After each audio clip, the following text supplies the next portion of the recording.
जय श्री ओम नमः सिद्धेभ्यः। जय श्री ओम नमः सिद्धेभ्यः। जय श्री ओम नमः सिद्धेभ्यः। सर्वमंगलमांगल्यं सर्वकल्याणकारकं प्रधानं सर्वधर्माणां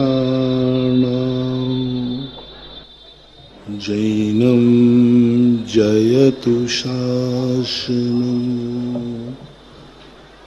पंच परमेष्टि भगवान की आचार्य श्री गुरुवर कुंद कुंद महाराज की आचार्य श्री गुरुवर विद्यासागर महाराज की परम पूज निर्यापक श्रवण जगत पूज मुनि पुंगव सुधा सागर जी महाराज की मुनि संघ की। प्रसंग चल रहा है दैनिक प्रवचनों का। हम उन समस्याओं के संबंध में विचार कर रहे हैं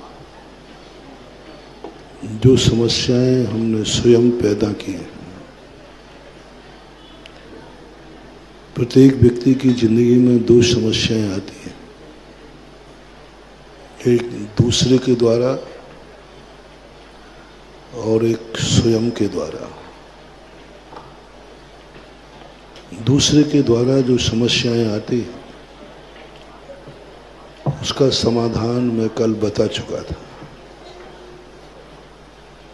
कि दूसरे के द्वारा आई हुई समस्याओं को समाधान करने के लिए ज़्यादा मेहनत नहीं होती, क्योंकि दूसरा व्यक्ति जब बद्दुआ देता है वह एक तंत्र विद्या के अंतर्गत आता है, लेकिन जब स्वयं की जिंदगी स्वयं को बद्दुआ देती है तो वह अभिशाप व्यक्ति को जन्म जन्म तक परेशान करता है। सबसे बड़ी असावधानी व्यक्ति दुखी इसलिए नहीं है कि कोई उसे परेशान कर रहा है, दुखी इसलिए है वह कि खुद को वह दुखी कर रहा है। कल हमने बताया था जो दुनिया की जिंदगी होती है, इस संसार में कोई भी व्यक्ति अकेला नहीं है, हानि और लाभ अकेला नहीं भोग सकता। दुनिया में कोई भी शक्ति है, चाहे पुण्य हो चाहे पाप हो, उसका प्रभाव किसी एक व्यक्ति पर नहीं पड़ता। जो भगवान बन जाते हैं वे अकेले उपभोक्ता होता, उनका किसी पर कोई लेना देना नहीं, उनका सुख उनके हाथ में है। जितना व्यक्ति धर्मात्मा होता जाता है उतना उतना व्यक्ति अकेला होता जाता है, और जितना व्यक्ति संसार से ऊपर उठ जाता है उस समय उस व्यक्ति की जिंदगी का कोई प्रभाव किसी के ऊपर नहीं पड़ता। इसलिए संसार में यदि सुखी रहना है तो हमें किसी न किसी को सुखी करना पड़ेगा। तुम कितना भी प्रयास करना कि मैं सुखी हो जाऊं, तुम अकेले सुखी हो ही नहीं सकते, क्योंकि दुनिया तुम्हें अकेले सुखी रहने नहीं देगी, क्योंकि ये दुनिया है। साधु संत भी जब तक संसार में हैं उन्हें भी दुनिया के सुखी करने का भाव करना पड़ता है। हम लोग भी सुखी जब ही रहेंगे जब दुनिया को सुख देने का भाव करेंगे। यदि दुनिया को हमने सुख नहीं दिया तो हम भी सुखी नहीं रह पाएंगे। मोक्ष जाने के बाद फिर वो दुनिया के अंतर्गत नहीं आता। उनको अपना सुख बांटना नहीं पड़ता। उनका जो सुख है वो उनका स्वयं का है। लेकिन अपन लोग सब दुनिया में रहते हैं। तुम्हें अपनी जिंदगी है, तुम्हें जिंदगी बनाने का अधिकार है, जिंदगी मिटाने का अधिकार नहीं। कल कहा था ना, तुम जन्म ले सकते हो लेकिन तुम मर नहीं सकते, सुसाइड नहीं कर सकते। कल विस्तार से इस पे बताया था। जब हम जन्म लेने का अधिकार है, हमारी जिंदगी हम जब चाहे मर जाए, लेकिन विश्व का आज तक कोई कानून इसकी छूट नहीं दे पा रहा है। कल बताया था, कम से कम ये प्रश्न इतिहास की दृष्टि से देखा जाए तो ये 15वीं शताब्दी से ये प्रश्न उठता आया है। 600 साल हो गए इस प्रश्न को राजाओं के पास, अंग्रेजों के पास, अदालतों के पास ये एप्लीकेशन पड़ी हुई है कि हमें मरने का अधिकार दिया जाए। 600 साल में आज तक कोई भी मुल्क इस प्रस्ताव को पास नहीं कर पाया। धर्मशास्त्रों को जब देखते हैं तो अनादिकाल से ये धर्मशास्त्रों में लिखा है, तुम्हें मरने का अधिकार नहीं दिया जाता। मारने से ज्यादा मरने का पाप किया। मरने का भाव भी नहीं कर सकते। यदि तुमने भाव किया तो तुम्हारी जिंदगी ऐसी अभिशप्त होगी कि तुम 100 बार भी जन्मना चाहो तो मरोगे। इसलिए अपन विगत 2-3 दिनों से समझ रहे हैं कि हम सबसे पहली एक साधना करें कि हमारी जिंदगी ही तो कहीं हमें अभिशाप नहीं दे रही है। कहा था मैंने, कितना भी बड़ा पाप हो, उस पाप की सजा बहुत थोड़ी होती है। किसको आपने मारा है, जीव को मारने का पाप ज्यादा नहीं है। बहुत कम पाप लगता है जीव की किसी की हत्या करने में,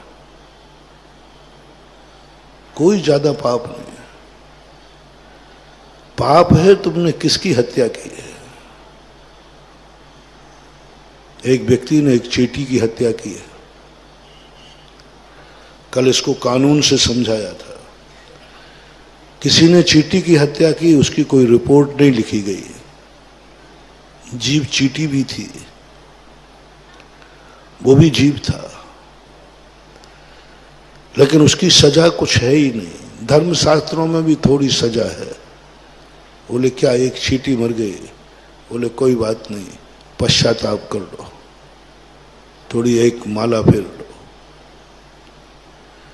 लेकिन वही जीव जब मनुष्य बन जाता है और मनुष्य की किसी ने हत्या कर दी, जीव दोनों हैं, लेकिन कानून भी उसे बहुत कड़ी सजा, यहां तक कि फांसी भी मिल सकती है। धर्मशास्त्रों में भी कहा, यदि कोई मनुष्य की हत्या कर दे तो अभिषेक नहीं कर सकता, पूजन नहीं कर सकता, महाराजों को आहार नहीं दे सकता, महाराज को छू नहीं सकता। अब देखना, दोनों ने एक एक जीव मारे। एक चींटी ने चींटी को मारा, उसके लिए कोई ज्यादा दंड व्यवस्था नहीं। एक ने मनुष्य को मारा और एक ने बहुत बड़े ओहदे पर बैठने वाला राष्ट्रपति, प्रधानमंत्री की तरफ उंगली उठा दी। ये सब कैटेगरी से लगता है कि जीव मरने और जीने का कोई ज्यादा पाप नहीं है। पाप है उसके मरने से कितने लोग प्रभावित हुए, वो व्यक्ति कितना मूल्यवान है, वह व्यक्ति की कीमत कितनी है, वह व्यक्ति के मरने पर कितने लोगों को दुख होगा, कितने लोग बर्बाद हो जाएंगे, उसकी सबसे बड़ी सजा होती है। यदि आपको मरना ही है, आपको पाप करना ही है, आपको शराब पीना ही है, आपको जो कुछ करना है, सबसे पहले इस पर विचार करो। 3 दिन पहले भी मैंने कहा था कि तुम्हारे इस पाप करने से कितने लोगों को दुख होगा।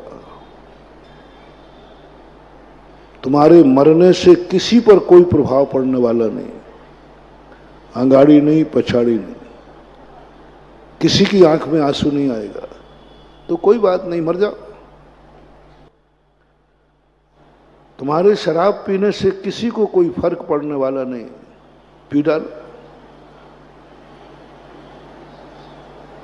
तुम्हारे किसी भी गलत कार्य करने से कुछ भी नहीं, मां तुम्हारा खुद का विनाश होगा, तो कोई बात नहीं। यदि थोड़े से भी यदि आप धर्मात्मा हैं तो वह पाप नहीं करना जिसमें स्वयं का विनाश हो, स्वयं को कल रोना पड़े, स्वयं को दुखी होना पड़े, स्वयं को शर्मिंदगी महसूस करना पड़े, स्वयं की इज्जत धूल में मिल जाए। पहला प्रयास, पहला जिंदगी का ज्ञानी व्यक्ति, धर्मात्मा व्यक्ति, मोटिवेशन, अपनी जिंदगी में 1 मिनट थोड़ा रुको और रुकने के बाद सोचो, जो तुम करने जा रहे हो अभी दूसरे की तरफ मत देखना। आज तुम्हारी जो इज्जत है, आज जो तुम्हारी शान है, आज तुम जहां हो, यह कार्य करने के बाद वहीं रहोगे, आगे बढ़ोगे या पीछे आओगे। कोई करने की मनाही नहीं, धर्मशास्त्र कभी किसी को रोकता नहीं है, किसी को किसी चीज को मां समझाता है, रोकने का तो अधिकार है ही नहीं। राजा और महाराजा में यही अंतर है। राजा रोकता है, तुम ये नहीं कर सकते, करोगे तो हम दंड देंगे। कानून बनता है रोकने के लिए, राजा बनता है रोकने के लिए, और महाराजा कभी किसी भी कार्य के लिए किसी को नहीं रोकता। दोनों में अंतर समझना। अदालत, कानून, पार्लियामेंट, पुलिस, सैनिक, जो कुछ भी कानून है देश के, वे सब तुम्हारे लिए रोकने के लिए है। यह तुम नहीं कर सकते, टेक टू ऑर्डर। नहीं कर सकते मतलब नहीं कर सकते। कर्फ्यू है तो है, 144 धारा है तो है, यहां तुम नहीं कर सकते, कार्य तो नहीं कर सकते। ये राजनीति है। राजा इसलिए बनाया जाता है, इससे राजा को शस्त्र दिया जाता है, राजा को दंड का अधिकार दिया जाता है। राजा तुम्हें जेल में बंद कर सकता है, फांसी भी दे सकता है, प्राण भी ले सकता है, तुम्हारी सारी संपत्ति कुड़क भी कर सकता है। वो राजा है, कानून है। लेकिन हमारा देश, सारा विश्व का दुनिया जितनी है, सब कानून पे चलती है, सब राजधर्म पे चलती है। लेकिन भारत देश मात्र राजा से नहीं चलता, इसमें एक पार्ट महाराजा का भी है। नेता ही नहीं चलता, एक पार्ट गुरु का भी है। अदालतों से ही भारत नहीं चलता, एक अदालत मंदिर भी है। भारत देश की सारी दुनिया की अदालतें अदालतें ही होती हैं। अब तो थोड़ा कम हुआ, पहले मंदिर ही अदालत हुआ करता था, गुरु ही न्यायाधीश हुआ करते थे। मंदिर में अदालत होती थी। आपके एमपी के अंदर जबलपुर के पास पनागर है, पनागर के मंदिर में अदालत थी, भट्टारक न्यायाधीश थे। राजस्थान में आमेर की गद्दी पर भट्टारक बैठते थे, न्यायाधीश थे, अदालत लगती थी। राजा न्याय नहीं करता था, हर समाज के जो गुरु होते थे वो न्याय करते थे। उस न्याय को राजा फॉलो करता था। वो पूछते थे कि तुम्हारी समाज में जो गलती हुई है, आपके गुरु उसके लिए क्या दंड देते हैं, क्या व्यवस्था करते हैं। और सबसे पहले परिवार में होता था तुम्हारा मुखिया क्या करता है। ऋषभदेव का जब युग था, उस समय घर के जो मुखिया होता था वही न्यायाधीश होते थे, घर ही न्यायालय होता था। अपने घर में अपराध होने पर जो घर का मुखिया था वो ईमानदारी से दंड देता था। फिर धीरे धीरे ये गुरुओं के पास आया, लेकिन आज के लोग ना घर के मुखिया से मानते हैं, ना महाराज से मानते हैं, आज के लोग दंडे से मानते हैं। आज के लोग नहीं है। पहले किसी से ये कह दिया जाए अपराध करने पर, हाँ मुझे खेद है तुमने ऐसा किया, व्यक्ति सुधर जाता था। मां 3 सजाएं थी, मां ऐसा मत करो, व्यक्ति सुधर जाता था। तीसरी अंतिम सजा थी, तुम्हें धिक्कार है, हा मां धिक, ये 3 सजाएं होती थी। और धिक्कार यदि किसी को कह दिया, समझ लेना उसको फांसी हो गई, जिंदगी उसकी खत्म हो जाती थी। लेकिन आज इन शब्दों का कोई मूल्य नहीं रहा। आज घर घर के झगड़े अदालतों में निपटते हैं। दुर्भाग्य यह है कि मंदिरों के झगड़े भी अदालतों में पहुंचते हैं। और दुर्भाग्य यह है कि एक धर्म को मानने वाले, एक भगवान को मानने वालों के केस अदालत में चलते हैं। एक धर्म को मान रहे, एक मंदिर को मान रहे, एक ही जाति के लोग हैं, तो भी उन धर्म और मंदिरों के केस अदालतों में पहुंचते हैं। एक कलयुग है। जिस समाज के केस मंदिर में सुलझाए जाते थे, आज मंदिर के केस अदालत में सुलझाए जाते हैं। ये सबसे बड़ा दुर्भाग्य है। कलयुग के मंदिरों का अतिशय चमत्कार, जो शक्तियां थी, वे खत्म हो गई। परिवार का केस जिस दिन, बहुत बड़ा मोटिवेशन दे रहा हूं महानुभाव, आप यदि कर सकें, जितना पालन कर सकें करें। हम घर के मुखिया से कहना चाहता हूं और परिवार के लोगों से कहना चाहता हूं, घर का केस, घर का मन मुटाव कभी घर की देरी के बाहर मत जाने देना। उस घर में कभी सिद्धि की कमी नहीं आती है। अपने घर की कोई भी केस हो, पहली बात होना ही नहीं चाहिए। सब अपने लोग हैं, एक कुटुंब है, सबने एक मां का दूध पिया है, सभी एक वंशज हैं, होना ही नहीं चाहिए। लेकिन फिर भी कभी हो जाए तो सबसे पहला निर्णय पूरे परिवार के लोग, मैं अपने भक्तों से खास तौर से कहना चाहूंगा, कहना ही नहीं चाहूंगा, यदि माने तो टेक टू ऑर्डर, आदेश दे सकता हूं।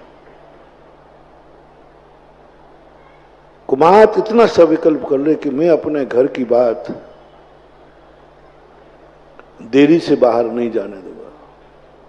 जो कुछ भी होगा, घर की बात घर में रहेगी। जिस मुखिया के कार्यकाल में उनका परिवार यदि इस नियम पला लिया, आज वो घर का मुखिया होगा कल वो किसी राष्ट्र और देश का मुखिया बनेगा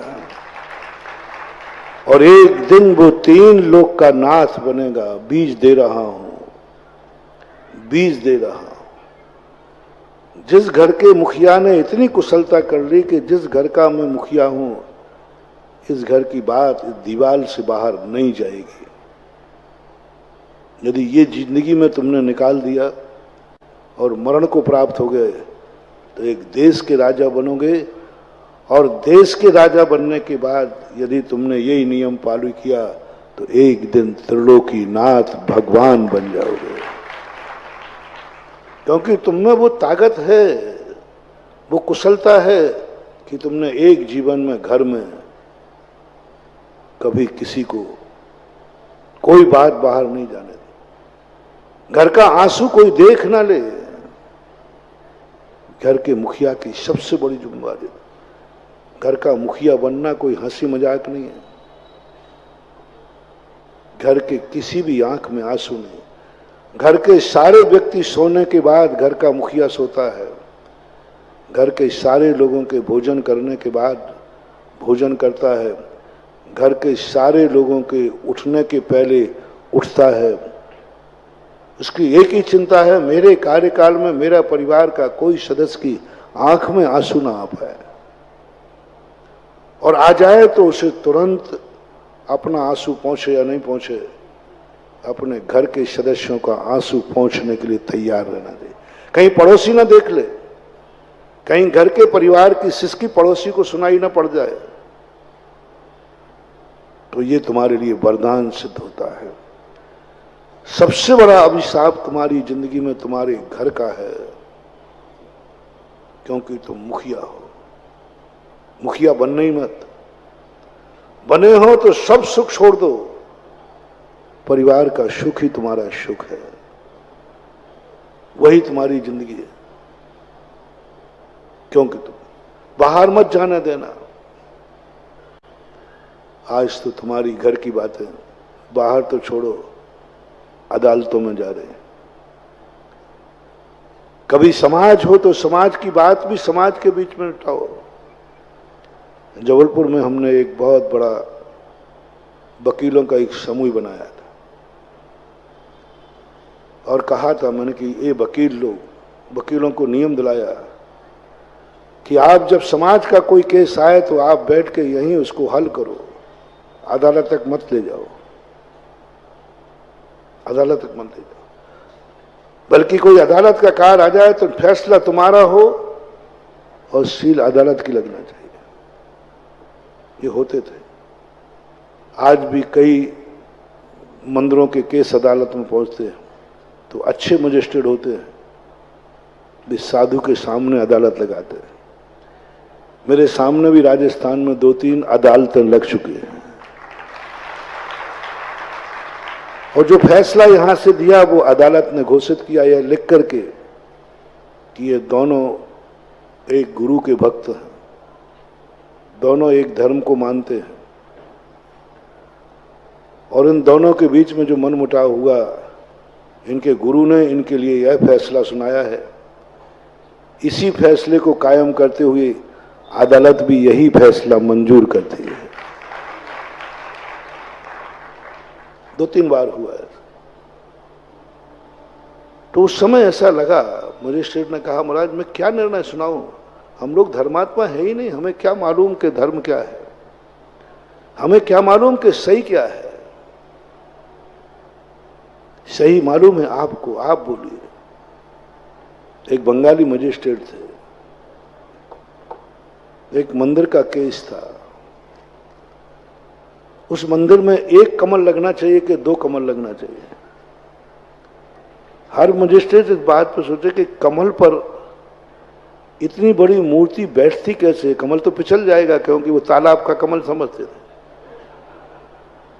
अब तालाब के कमल पर इतनी बड़ी मूर्ति कैसे बैठेगी? 1 नहीं 2 नहीं 100 कमल रख दो, उसको टाल देता था। उसको भी समझ में नहीं आया। मेरा वहां चतुर्मास था, हो रहा था, शुरुआत हुई। वो अपना छुप करके भेष बदल के प्रश्नों में आने लगे कि कभी ना कभी महाराज के मुख से कोई बात भगवान मूर्ति और कमल की निकलेगी। एक हफ्ते तक वो बैठे, उनको कोई सुराग नहीं मिला। तो उसने एक दिन माली को बुलाया, मुझे महाराज से एकांत में मिलना है। वो आए, उन्होंने बताया कि मैं मजिस्ट्रेट हूँ और मेरी अदालत में केस है, बरसों से चल रहा है। महाराज मुझे ये बताइए, इतने बड़े पाषाण की मूर्ति इस कमल पर बैठती कैसी है? कौन सा चमत्कार है जिसमें कमल पे बैठ जाते भगवान बैठे रहते? पूरी बात जब समझी मैंने तो उनको मंदिर में ले गए। मैंने कहा देखो ये कमल रखा ना, बोले ये कमल कहाँ है, ये तो पाषाण का है। ये तो पाषाण है, पाषाण में आकार बनाया गया, ये तो केस है कमल का, पाषाण के कमल का नहीं है। वो लिखते ही नहीं बल्कि पाषाण के कमल, कमल लिख देते। उनको इतना विकल्प आया, दोनों पार्टियों कहा कि मूर्ख हो तुम, उनसे निर्णय जानते हो, चाहते हो जो ये भी नहीं जानते कि कमल क्या चीज होती है, हम क्या निर्णय करेंगे। उन्होंने पूरी अदालत, दोनों केस माइक लड़के हमारे सामने बैठे, 2 घंटे बहस हुई, फैसला हमने सुनाया, निर्णय अदालत का था। मेरे कहने का भाव ये है कि जो जिस चीज का ज्ञाता है, यदि उस चीज को वहीं तक लिया जाए तो बहुत कुछ हमारे देश में शांति हो सकती है। हम खुद अपनी जिंदगी को ऐसा समझें, तुम्हें जो करना है करो, कोई मनाही नहीं। मैं तो एक ही संदेशा तुम्हें देना चाहता हूं, कम से कम तुम जन्म के बाद जो पुण्य लेके आए हो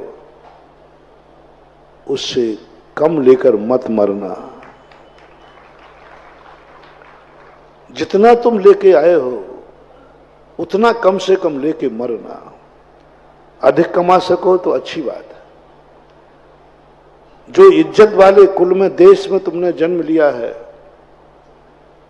कहीं ऐसे ना हो जाए कि तुम्हें अगला भाव भारत में न मिले। भारत देश एक बहुत इज्जत वाला देश है। भारत देश का सारी दुनिया ने सदा से सम्मान किया है। भारत देश का सबसे ज्यादा सम्मान हुआ। कितना भी कोई विरोध करे, कितना देश हो, लेकिन हर व्यक्ति शांति के मामले में यदि कोई देश है मुल्क में, तो उसका नाम भारत देश है। अमेरिका में शांति नहीं है, वहां डंडे के बल पर शांति है, वहां कानून से शांति है,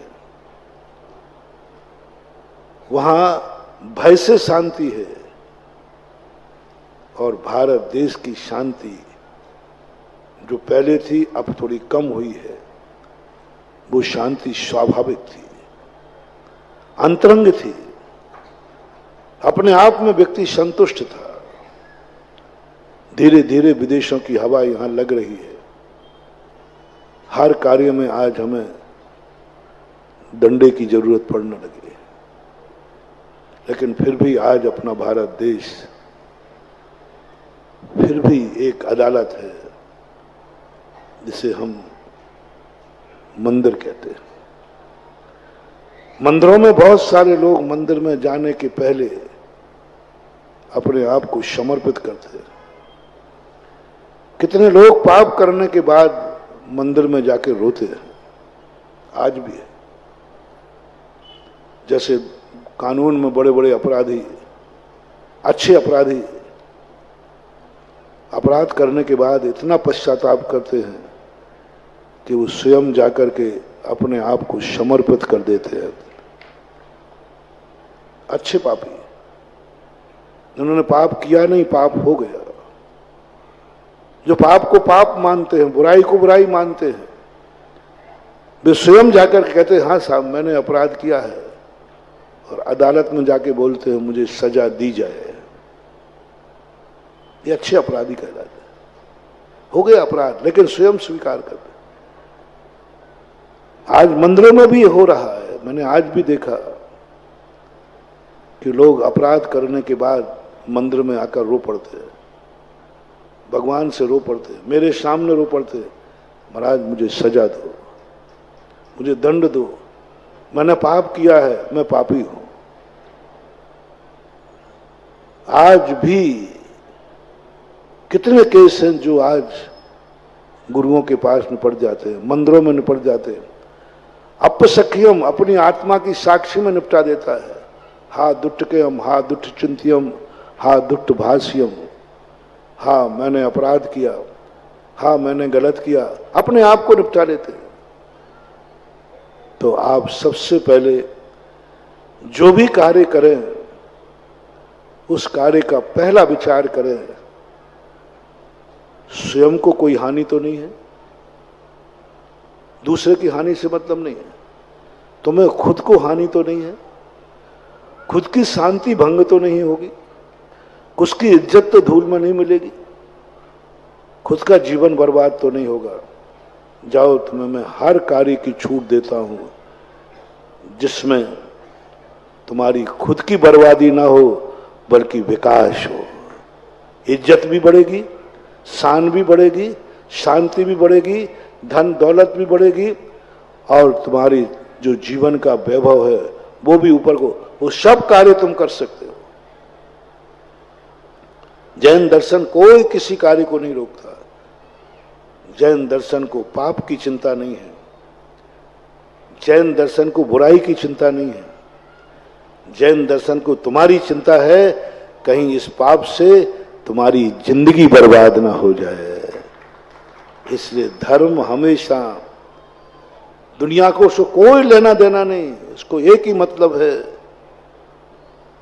एक ही मतलब है, जिसने मेरा नाम लिया है, जो मेरा भक्त है, फॉलोवर है, जो थोड़ा भी धर्मात्मा है, बस इसकी इज्जत बर्बाद नहीं होना चाहिए। मैं क्यों रोकता हूं तुमसे कि शराब मत पियो, मैं क्यों रोकता हूं कि जुआ मत खेलो, मैं क्यों रोकता हूं कि बुराई मत करो। तुम्हें तो अच्छा लगता है ना, करो ना, अच्छा लगता है तो करने दो ना। तुम वो एक बार सुनाया था ना, एक मां बेटे को हंसता हुआ देख के रोकती है, इसे हंसाओ मत। बेटा भी सोचता है कि मां हंसने में क्या बुराई है, हंसाने वाला भी कह रहा है कि हंसाने में क्या बुराई है, मैं तेरे बेटे को रुला थोड़ी रहा हूं, हंसा रहा हूं। बेटा कहता मां मैं हंस रहा हूं, लेकिन मां चिंतित हो जाती है कब, जब बेटे को कोई हंसाता है। देखना, ये पैथी समझना, ये समझना कैसा मोटिवेशन है। बेटे को कोई हंसाता है तो मां चिंता में पड़ जाती है, बेटा जब हंसता है तब मां चिंता में पड़ जाती है। ये रहस्य ना हंसाने वाला जानता है ना मां जानती है। बेटा जानता है, मां जानती है कि जितना ये हंस रहा है बाद में इतना ही रोएगा। बस दिशा, आप जितने जितने कार्यों में खुश नजर आ रहे हैं, आप हर पाप में खुश, हर व्यक्ति पाप खुशी होकर करता है, मस्ती में करता है, आनंद में करता है। बहुत खुश होते हो आप, जब आप बहुत खुश होते हो। बस तुम्हारा गुरु रूपी मां तुम्हारी खुशी देखकर दुखी हो जाता है, चिंता में पड़ जाता है, ना तुम जान पाओगे ना दुनिया जान पाएगी। मां तुम्हारा गुरु जानता है क्योंकि वो तुम्हारे लिए मां के समान है। वो जानता है आज जितना ये हंस रहा है मस्ती में, कल ये ऐसा रोएगा कि आंसू पहुंचने के रुमाल भी कम पड़ जाएंगे, कम पड़ जाएंगे। तुम्हारी हंस खुशी पर हम अंकुश डाल रहे हैं। तुम्हें गुटखा खाने में आनंद आ रहा है, मैं उसको रोक रहा हूं। बोलो, तुम शराब या गुटखा खाते हो तो खुशी के लिए खाते हो कि दुख के लिए? आप अपनी तरफ से बोलो। अच्छा लगता है तब खाते, चोरी से खाते, फिर क्यों रोकते हैं साधु लोग? क्या तुम्हें खुशी में नहीं देखना चाहते? क्या तुम्हारा गुरु तुम्हें खुश नहीं देखना चाहता? क्या तुम्हारा साधु नहीं चाहता है कि तुम खुश रहो? क्योंकि तुम्हारी हर खुशी पर अंकुश लगा रहा है। बालक को जो जो चीजें अच्छी लगती हैं, मां उन्हीं उन्हीं चीजों के लिए मना करती है। ये बालक का और मां का बैर भाव कहें। बेटा कहता है मां तू कैसी मां है, मुझे जो चीज अच्छी लगती है उसी को मना करती है। मुझे हंसना अच्छा लगता है उस पर मना करती है। मुझे मिट्टी खाना अच्छा लगता है उसको मना करती है। मुझे जो जो चीजें अच्छी लगती हैं वो उसको सबको आप मना करती है। बेटे को कई बार ऐसा लगता है कि मां नहीं है, ये मेरी बैरन है, मेरी हर खुशी में बाधक बनती है। कई बार आपको भी लगता होगा। नीति आया गुरु शत्रुवत। अज्ञानी लोगों को गुरु दुश्मन के समान लगता है और फिर वो गुरु से बचने का प्रयास करते हैं, बचने का प्रयास करते हैं। दो व्यक्ति महानुभाव, गुरु से और पुलिस से, इन दो व्यक्तियों से तुम बचने का प्रयास कर रहे हो, समझ लेना तुम्हारे मिटने का दिन आ गया। मिटने का दिन आ गया। समझ लेना तुमने ऐसा बड़ा अपराध कर दिया है। दो जिंदगी में अपनी जिंदगी इतनी बना लो, ज्यादा तो मैं तुमसे नहीं कहूंगा। ऐसा कुछ मत करना जिससे पुलिस से डरना पड़े, अदालत से डरना पड़े, कानून से डरना पड़े। एक जिंदगी की सबसे बड़ी तपस्या है।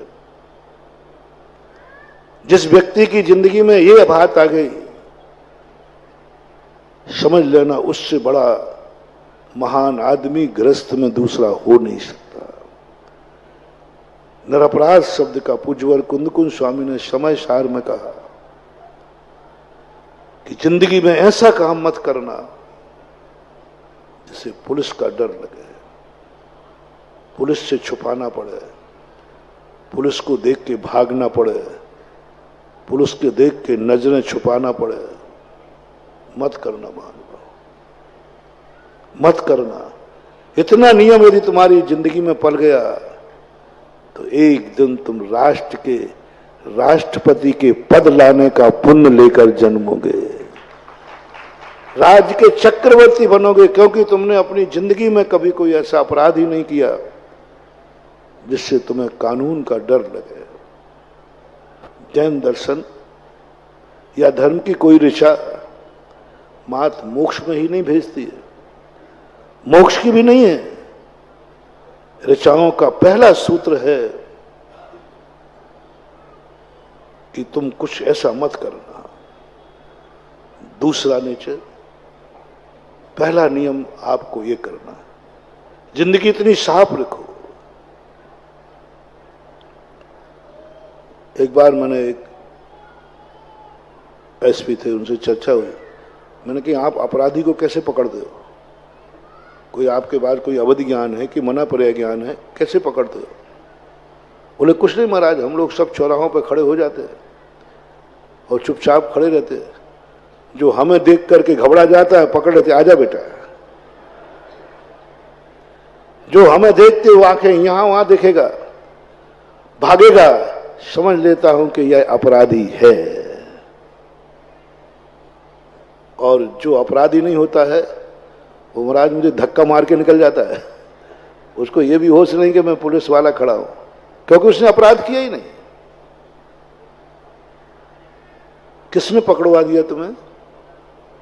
भय, एक को देखकर तुम्हें भय लग गया, यानी तुमने इतना बड़ा पाप कर लिया है कि तुम्हें कानून के रक्षक से भय लग रहा है।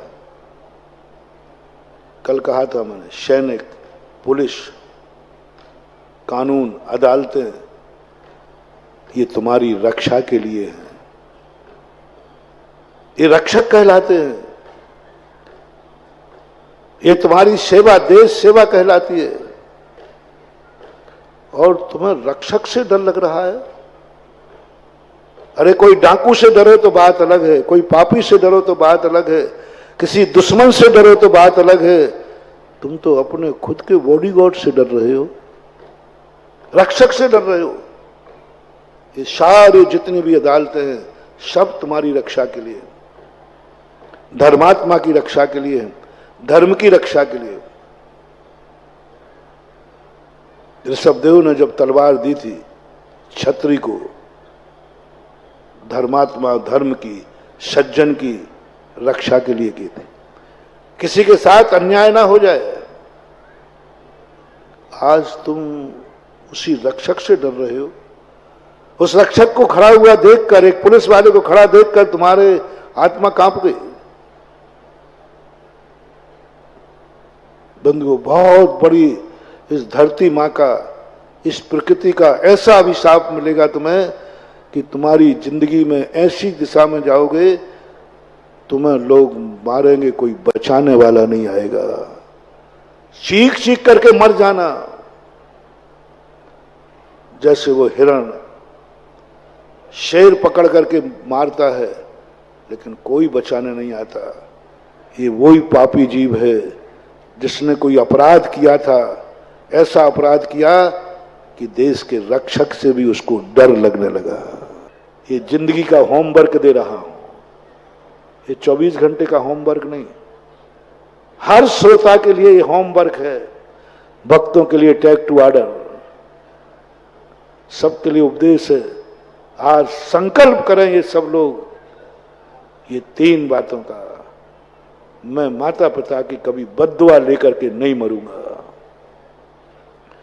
मैं वो कार्य नहीं करूंगा जिसमें माता पिता का डर लगे, माता पिता से भय लगे, नहीं करूंगा। और मैं एक वो कार्य जरूर करूंगा जिसमें माता पिता को मेरे पर गर्व हो, गर्व। और यही मेरा दिशम, यही मेरा फैसला माता पिता के है। माता पिताओं, आपसे भी मेरा कहना है, आप ऐसा कोई कार्य न करें जिससे बेटे की आंख में आंसू आ जाए। ऐसा कोई कार्य न करें जो बेटे से भय लगे। हाँ, कई माँ बाप इतने उद्दंड हैं, बेटों से डरते हैं, ऐसे पाप करते हैं, ऐसे बुरे कृत्य करते हैं। दुनिया में है, ललितपुर में भी है, जो ऐसे पापी हैं, ऐसे पापी हैं जिनको बेटों का डर लग रहा है, बेटे बिटिया से डर लग रहा है, बेटे बिटिया से बचने का कर रहे हैं। मेरे इस पाप की कथा मेरे बेटे को पता ना चल जाए। महानुभाव, बहुत करुणा दया करके कह रहा हूं माता पिताओं से, बिना संतान के रह जाना, लेकिन अपनी जिंदगी में अपने बेटे का अभिशाप मत लेना। माता पिता ऐसा कोई पाप ना करें जिसको पता चले कि बेटे का डर लग रहा है। बेटे को पता चल जाएगा तो क्या सोचेगा? नहीं, तुम पिता हो, तुम एक बेटे के भगवान हो, एक माँ हो, एक माता पिता ने तुम्हारे लिए बहुत बड़ा माँ पिता का दर्जा दिया है। अपनी जिंदगी में बेटे से मत डरना, ऐसा कोई कार्य नहीं करना, और ऐसा कोई कार्य ना करना तुम कार्य करो और बेटा बाजार में निकलना बंद हो जाए। हाँ, होता है। एक बेटे ने सुसाइड कर ली क्योंकि उसके बाप ने ऐसा कारनामा किया कि वो स्कूल ही नहीं जा पाया। वो स्कूल जाता है तो सब देखा, मालूम है इसका बाप कैसा है, इसका बाप कैसा है, उसने सुसाइड कर ली। बेटे ने सुसाइड कर ली बाप के कारण, क्योंकि बाप ने ऐसा काला कारनामा किया कि बेटे का स्कूल बंद हो गया, वो निकल ही नहीं सकता। हर व्यक्ति उसकी घृणा करने लगा। पाप किया बेटे ने, घृणा लोग कर रहे हैं उससे। हे माता पिताओं, आपसे मेरा कहना है, ऐसा कोई पाप मत करना जिसके बेटे की भी इज्जत खत्म हो जाए, वो जीने लायक ही न रहे। अन्यथा बेटे माँ बाप बनने ही मत। बेटे को जन्म देने के पहले सोच लेना, अपने खातिर नहीं, बेटे के खातिर, बेटे के खातिर, बेटे के खातिर संकल्प कर लो, मेरे कारण से बेटे को शर्मिंदगी नहीं होगी। ऐसा कोई पाप मत करना, ऐसा बुरा कार्य मत करना, ऐसा नेचर मत बनाना कि बेटे को यह भाव आ जाए कि मैंने कौन सा पाप किया जो ऐसा बाप मिला। दूसरा संकल्प हर माता पिता के लिए, आपकी साधना, आपकी तपस्या, आप गृहस्थ हैं, हमें कोई फर्क नहीं पड़ता। धर्म मंदिर में आके धर्म करो या घर में, धर्म कहीं भी हो सकता है। धर्म के अनेक पहलू होते, धर्म के अनेक पहलू होते। गृहस्थ में रह करके धर्म, माता पिता ने एक संकल्प कर लिया, मैं कोई भी ऐसा कार्य नहीं करूंगा जिसका दुष्परिणाम मेरी संतान को भोगना पड़े और बेटे को यह कहना पड़े कि मैंने कौन से पाप किए जो ऐसे माता पिता मिले, ऐसा पिता मिला। महानुभाव, नियम ले लो आज से, ये अभिशाप बेटे का मत लेना, मत लेना, मत लेना, नहीं तो 100 भवों तक हिजड़ा बनोगे, हिजड़ा। कोई दुनिया में नहीं, तुम्हें बेटे का अभिशाप है, क्योंकि तुमने एक बार ऐसा कारनामा किया था कि बेटे के मन में भाव आ गया, कैसा बाप मिला मुझे, मत करना। कितना भी तुम्हें कुछ करना पड़े, दुश्मन का अभिशाप, मैंने कहा दुश्मन का अभिशाप मिल जाएगा, मैं काट दूंगा, लेकिन बेटे का अभिशाप मिल जाएगा, भगवान भी नहीं काट पाएंगे। यदि कोई दुश्मन तुम्हें अभिशाप दे दे, कोई फर्क नहीं पड़ता, मैंने पहले ही कह दिया था, इससे हमने पहले ही आपको समझा दिया था। लेकिन अब बेटे का अभिशाप है, और बेटे का अभिशाप देता नहीं है, बेटे का अभिशाप लगता है। हर माता पिता को आज ये सोचना है कि बेटा मुझे पाकर गौरवान्वित है कि नहीं, कहीं बेटा मुझे पाकर दुखी तो नहीं हो रहा है, मुझे पाकर के जिंदगी को कोस तो नहीं रहा है। दुश्मन कितना भी कोसे, कल कहा था, कोई फर्क नहीं पड़ेगा, और बेटा एक बार भी कोस देगा तो जन्म जन्मांतर भस्म हो जाएंगे, बर्बाद हो जाओगे, माता पिता बनने लायक भी नहीं रहोगे, क्योंकि बेटे का अभिशाप है। हंसी खेल नहीं है, बेटे को जन्म देना कोई मूली गाजरों को जन्म देना नहीं है रे, ये पूज्य पद है, ये मानव का माता पिता है, कोई पशुओं के माता पिता नहीं हो, पशुओं के माता पिता नहीं हो, तुम एक मेरे से मनुष्य के माता पिता हो। माता पिता बनने के पहले ये सोच लेना, और जो बन चुके हैं उनको कुछ भी करना पड़े, आज से ही ये साधना करना है, बेटे को की बद्दुआ मत लेना, बेटा तुम्हें कोस न देवे, एक बात। दूसरी बात, ऐसा कोई कार्य न करे माता पिता जिससे बेटे का भय लगे।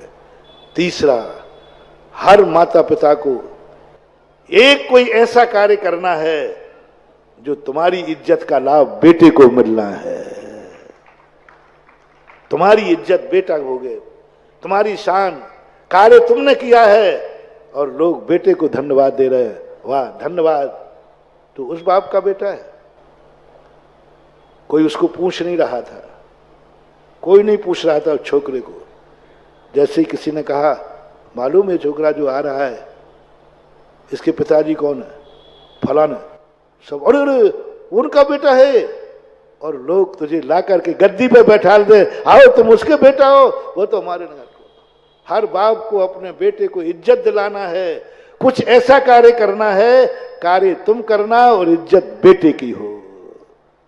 लोग तुम्हारी इज्जत का नाम सुनकर बेटे को कुछ भी करने को तैयार हो, तुम्हारा नाम लेकर बेटे को उधार दे दे, तुम्हारा नाम ले और बेटे को लोग गाड़ी में बैठा, अच्छा तुम उसके बेटे हो, आओ घर में चलो, आओ मैं तुम्हें भेजा, कहीं भटक भी जाए तुम्हारा बेटा, और जैसे वो कहे कि मेरे पिताजी का नाम ये है, लोग अच्छा उसके बेटा है, आओ मैं तुम्हें घर तक छोड़ता हूँ, उनकी बात करते हो, वो तो हमारे नगर के देवता है, हमारे नगर के बहुत बड़े महाजन हैं, उनके बेटे आप हो, और लोग तुम्हें चारों तरफ से उठा लें।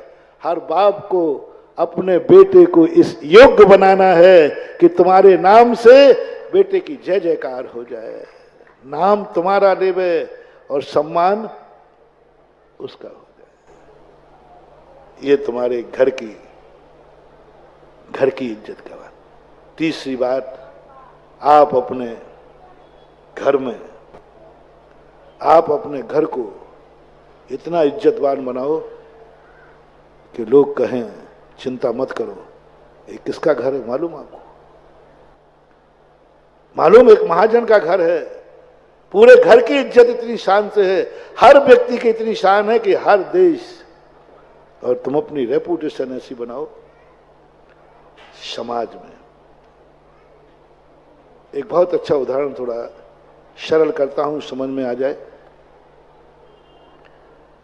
कमेटी बैठी थी, किसी चंदे की जरूरत थी धर्म कार्य के लिए, तो कमेटी ने मन बनाया कि चलो अपन कुछ दान इकट्ठा करने चलते।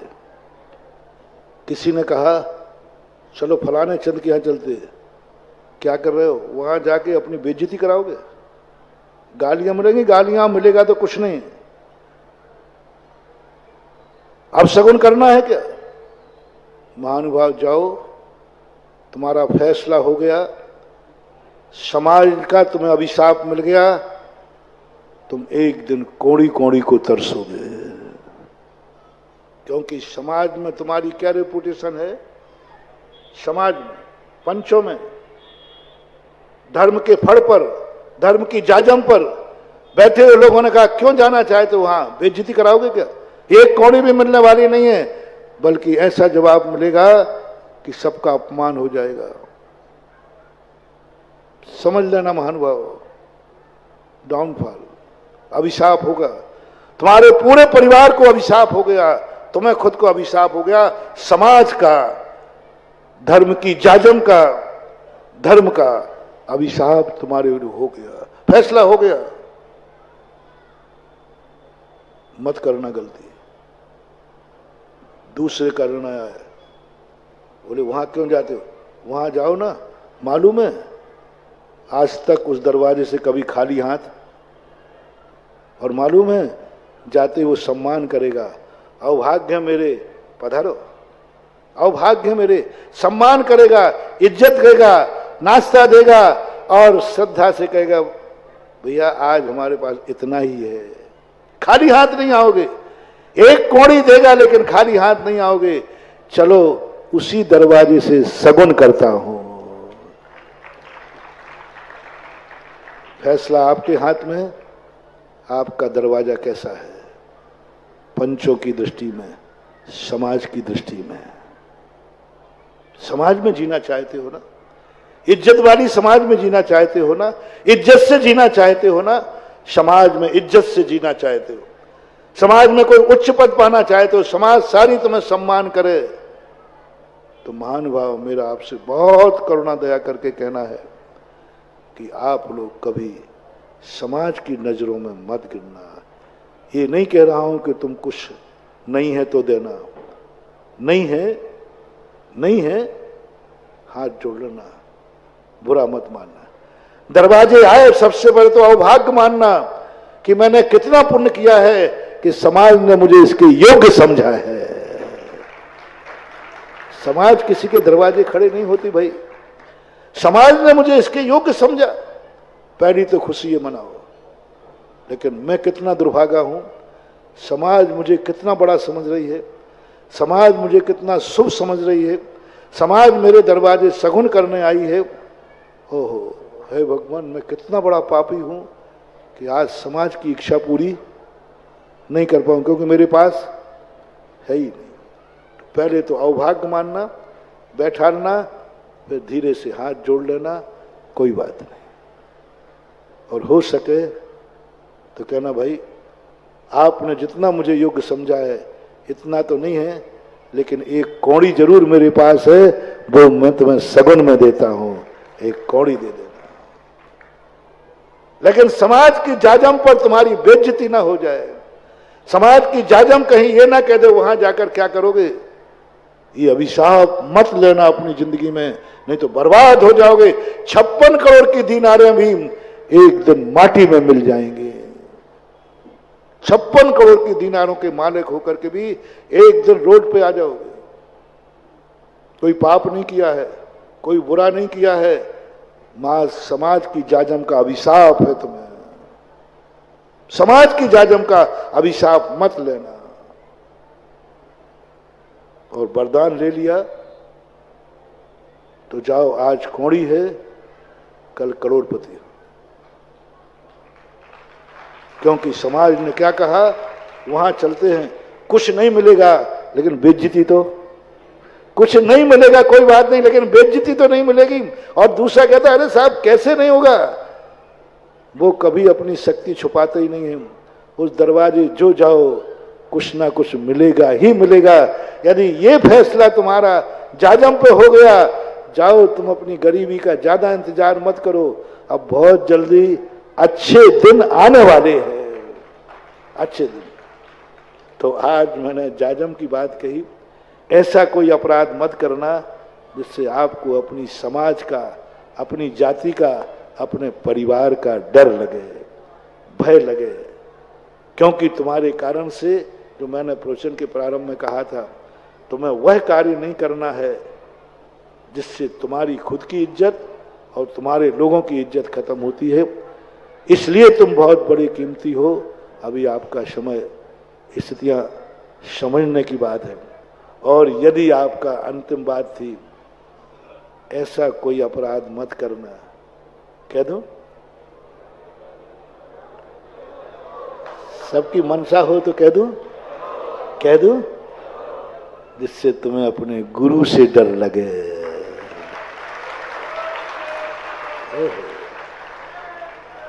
वो गुरु, जिस गुरु की शरण में जाकर सारे जगत के डर दूर हो जाते हैं, जिस गुरु की शरण में जाकर यमराज का भी डर दूर हो जाता है। सम्यम गुपलब्ध मृत्यु जंथा, भक्तांबर में आया ना, तो नाम, आपका नाम लेकर के बड़े बड़े लोग मृत्यु को भी जीत लेते हैं और कह देते हैं हे यमराज तेरा भी डर नहीं है, मैं इस समय गुरु की शरण में हूं। जिस गुरु के शरण में जाकर के यमराज का भी डर खत्म हो जाता है, उस गुरु से आप डर रहे हो, भय खा रहे हो। ऐसा क्या अपराध कर लिया जो तुम्हें डर लग रहा, महाराज को पता ना चल जाए। बंधु, जिस कार्य से महाराज से डरना पड़े, समझ लेना अब बहुत बुरा। ये सब गुड बेटर बेस्ट तरतम है, उसका पाप कम, उसका ज्यादा, उसका ज्यादा, उसका ज्यादा, और तुम गुरु से भी डरने लगे। अब तुम कहां जाओगे? कौन बचाएगा तुम्हें? गुरु ही डर रहे हो, गुरु ही तुम्हारे लिए भय का कारण बन गया। अब कौन तुम्हारे लिए निर्भय करेगा? कौन निर्भय करेगा? इस संबंध में हर व्यक्ति को विचार करना है, सोचना है, और फिर तुम्हारे लिए मैं छूट दूंगा। तुम्हें जो पाप करना हो कर लेना, बस इन सब प्रश्नों के जवाब मुझे देना। महावीर भगवान की जय।